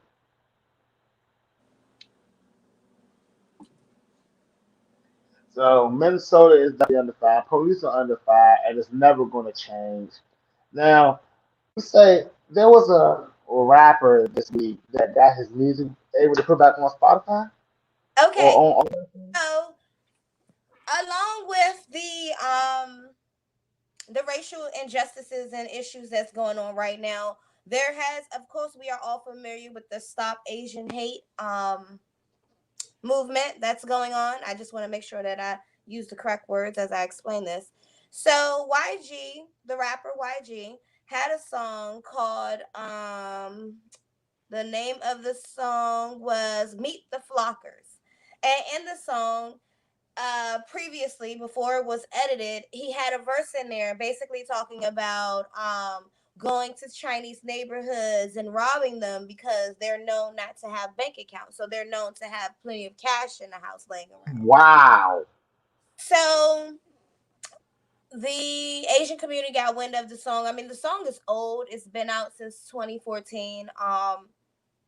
But for some reason now it's coming up, and Spotify and other music platforms took down his music, took down that song because of the lyrics um, inciting Asian hate, as they Yeah, would no, say. that's not cool. Yeah, Yeah. no, that's not cool. I Yeah, mean, so they were wow. saying that the music, people listen to the music and now they want to go and rob Asians, and it's putting their lives at danger, and such. So he has revised the song and it is now available for streaming, but he did modify the lyrics. So now, what's interesting about that is two things. First, let me go on record saying that I don't agree with the lyrics, right? Okay. But now let's go on record as well as saying, have America agreed, and let's just say the world, has the world agreed that our lyrics control the world? Obviously, if they're willing to censor, they're going, as far as censorship is controlled, like now music platforms have the ability to say, hey, you did this, we don't want to support or play your music here, or you said this, we're not going to play your song anymore. What happens to freedom of expression and freedom of speech? um Freedom of speech and freedom of expression does not exist anymore. that's what I thought. And actually, I want to go on record saying for Black people, freedom of speech and freedom of expression has never existed. Um, we're free to push an agenda. We're free to speak as long as it doesn't challenge the agenda. Now, So with are that, Are you familiar with the video that came out a while ago? It was a white guy and he was talking about music and he was saying basically he went, I don't know if he went to a label, but he went to some people and he was like, "Hey, I have a song about killing animals. Could you sell it?" And they was like, "No." And he was like, "Hey, I got a song about pedophilia. Could you sell it?" And they was like, "No, we're not gonna do that." Da, da, da, da. He was like, "Hey, I got a song about killing black people. Could you sell it?" And they were like, "Yeah, because it's marketable to the young black community. That's what they want to hear, et cetera, et cetera, et cetera." How do you feel about that? mm, that just pisses me off. But that's our fault as Black artists. That's our fault as the Black community. And it's crazy because a real good friend of mine, and I want to say he's one of my best friends. I have two best friends, right? He's one of Mm-hmm. my best friends. But he says to me this in these exact words: I don't listen to your music because you don't talk about the type of stuff I like to hear, but I Mm-hmm. want you to be successful, right? Now, I say, well, what is the type of music that you want to hear? You know what I'm saying? It's funny that I could even talk about it because I know he's not watching the show. But he says, he says, I said, well, what type of music you want to hear? He said, music for the streets. Mm-hmm. You know, music for the streets. And I'm like, my thing is, I don't know what people mean when they say music for the streets, right? Because for one, everybody's street experience is different. Mm-hmm. Just I'm like guilty of that too, though. I'm guilty of exactly that. I gravitate to the dark trap rap music, but it's not because of the lyrics, because I barely be listening to what they're saying. It's I mean, because like of the beat. what's trippy is my son walks around and he's listening to artists like Young Manny and a lot of like trap music and stuff like that and drill music and shit, right? And I asked him, I'm like, why you listen to that? Like, how do you feel like you relate to that? And he says, yeah, I'm from the streets. And I said, what makes you think that you're from the streets? And he said, well, you're from the streets. And I'm like, yeah, but everything I did to get away from that, you know, so that y'all have to see that. Why is it that you're so attracted to it? I mean, my sons have never seen me in a fight ever. You feel me? But he's heard things. Now, at the end of the day, son, you're not in the street. Your music, I think you should be listening to. I mean, I don't know. You know what I'm saying? Hey, I don't know like what artists are out here to really like say what I think you should be listening to. But I don't think it should be like the I want to go ride down around and around your block with the chopper out. I'm doing a thing on the you know what I'm saying? Like what? You know what I'm saying? Like to me, I don't think that that makes well no. I'm not gonna even say that because I do believe that it influences your decision making and things that you want to do. You know, mm, there's a lot of people that I know right now who ride around with their choppers in their front seat, and most of them do it because the rappers say do it. I think that's just crazy and that's just dumb. The same thing with the drugs. Like a lot of people say they try drugs because they hear rappers rap about it, XYZ, Elemental PQ. However, I've been listening to 3 6 my whole life, and I'm not a scissor drinker. I'm not a lean drinker. I don't snort coke. I don't pop what pills was they talking about? Oxycontins. Oxycontin. Like I listened, I grew up on that, and I did not gravitate. Now I do smoke weed, but like I didn't just because they said they were doing those drugs. I didn't say hey. And I listened to trap rap my whole life. I'm not out here shooting and killing people. You know what I'm saying? Might think about I it, but want to have know. so it's all about you as an I mean, like individual. artists are at a crossroad because there's artists on Facebook right now, and he says he refuses to promote. He refuses to rap about the things that are in the industry, you know, and he wants to rap about like education and things like that. And I commend him. You know, so he rapping about Black Power and Black Pride and things like that, and I commend him. You know, but I had to ask him. I said, "Do you want to sell records or you just want to make music?" You know, and like he's obviously in that new phase because he's like, "I got 800 views though," and I'm like, "Okay." You know what I'm saying? I didn't want to be like, I didn't want to be like, bro, that's not shit. You know what I'm saying? But I just was like, okay, you know what I'm saying? Like, you got 800 views, but I'm like, bro, you got to ask yourself this. I'm not gonna sit up here and say I want to be a rapper, right? And I want to make money in the industry if I'm not about to like figure out how to play ball. Now, everybody listens to my music. I'm never gonna be a street rapper. I'm never gonna rap for the streets.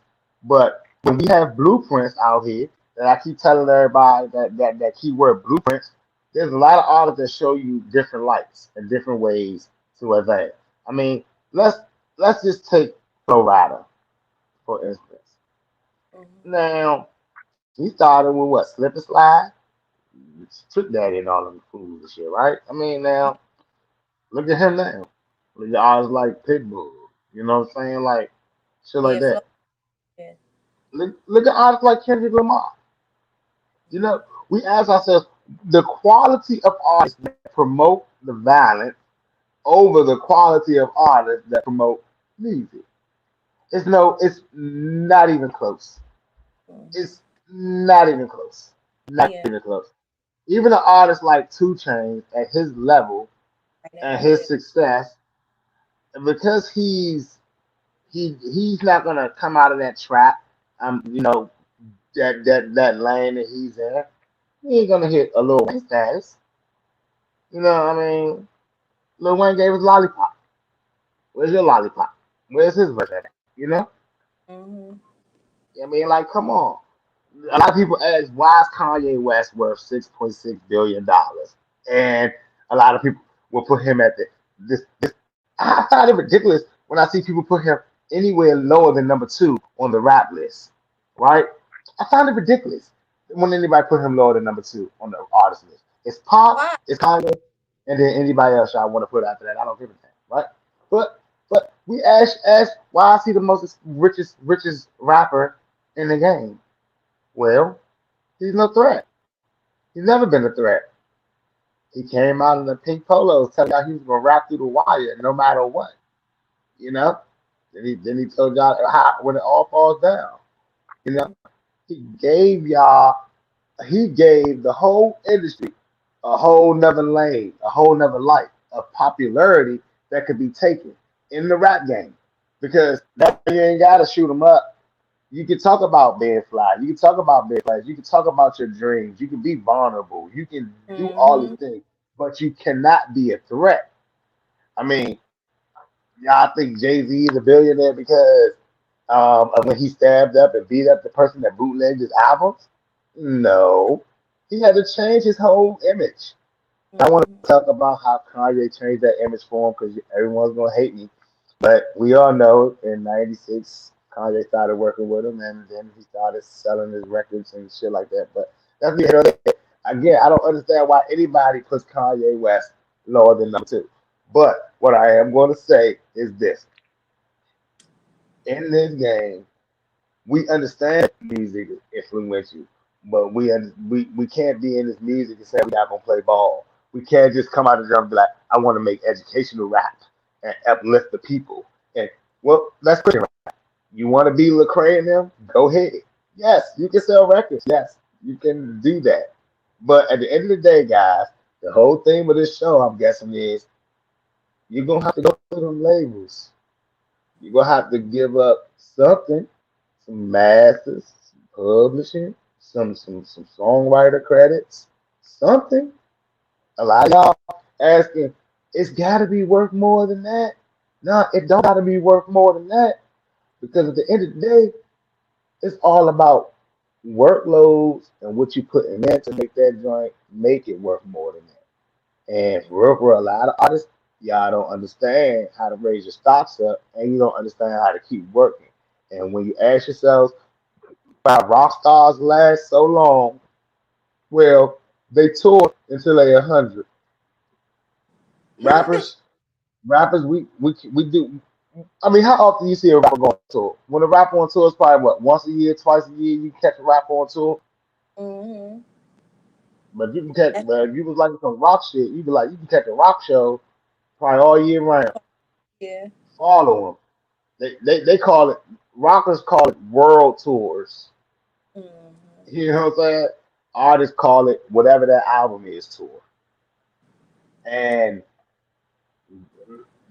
quiet as kept rappers, y'all put yourselves on that tour cap.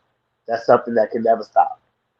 And y'all put yourselves in the tour cap, and that's why when the labels see that you want to only do the bare minimum, they're still going to invest everything to make sure they get all of the money out of that tournament. They're going to get everything out of it. You know what I'm saying? Just because you do the bare minimum to work your record because you think the label got you, they're doing that to make sure they get paid. You know? Mm-hmm. And you got to do what you got to do for you to get paid. And that's just the game, man. It's how it Mm-hmm. works. And I want all y'all artists out there, you know what I'm saying, to look at artists like, DMX, you know what I'm saying, that you put together these labels and you put all these other artists on. That's how you last in this game. Being a legend is about what you leave behind. And this dude left a lot of stuff behind, a lot of stuff on his legacy, and a lot of artists are going to eat forever because of him. And that's what a true legend is in my book. When you make sure people eat off of you for the rest of their life, as long as and you eat as well. That's the game. Jezebel, Mississippi, what's going on with that? I'm gonna tell y'all, this Huffington Post is gonna be interesting. It's about time I told this story. So I went to Mississippi, guys, in this week's Huffington Post. I was down in Mississippi, down in the deep. And I tell y'all one thing, Mississippi got it down bad. Down bad.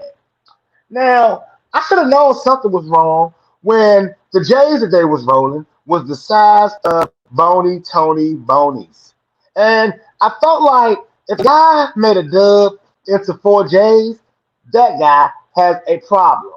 Then I said to myself, fuck it. Let's just go for the shebang. We're in the hood, right? I say, I know there's weed around here. Now, they say, you need some weed? I say, no, I don't need some weed, but I gotta buy some since I'm here, and I wanna see what the Mississippi scene is like. He says, I got some diesel. I say, sour diesel? Sign me up. Now, y'all, everybody know I'm a sour diesel whore. If I hear the word sour diesel, I kind of just like pull out all my coins. So I went on ahead and went for it. I got a whole bit of it, right? No, I think I bought a half. I'm sorry, I'm lying. I bought a half, right? And as I'm sitting there and I'm partaking and breaking down this, I ask again, I say, is this sour diesel? And everyone that has been avid fans of this show, y'all know what I hate. Sour OG. Mm. Y'all, it was Sour OG. Not Oh. only was it the worst Sour OG, it looked good. It was one of those Decepticon strands. It looked good. But as soon as I hit it, all huh. And I tell y'all what, I rolled up all of it. I actually ended up only getting 7 J's out of the half because once I realized that it wasn't no good, I started putting 2 grams in the blender. I just said, fuck it. 2 gram these modes. And that's what we did. And I wanted to tell everybody in Mississippi, y'all gotta do better. And if that's what y'all smoking out there, I get it now. I get it. I get why y'all so angry. I get it. Like, y'all don't understand that bud is quality.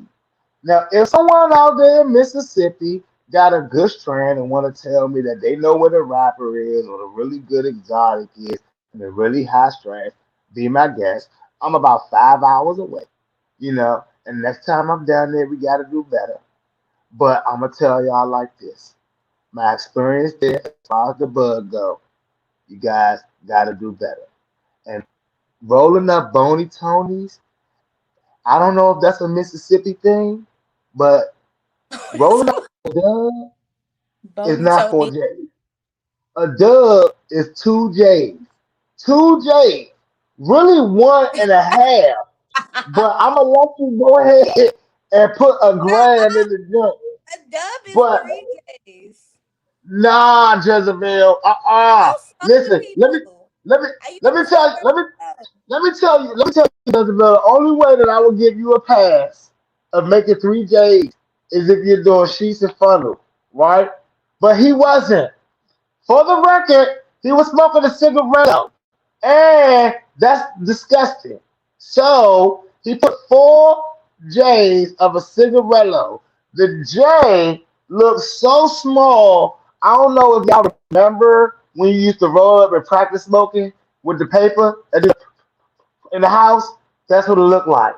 So Mississippi, y'all made it this week's Huffington Post. Hey, mm-mm-mm. Jezebel, Sorry. what you got coming up for us? All right, so next week we got Fried Fridays. We got 100 DMV coming through, so that interview should be lit. 100. I definitely came across some good weed. So I've been smoking good. Got some blue cheese, some power something, and marathon. So Marathon again, eh? yeah, And I I was was really blessed. for it. Somebody bought it for me. I really didn't. I was like, oh, I was okay. blessed to get my hands on some cookies. Cookies with a G. I need Yes. to find that.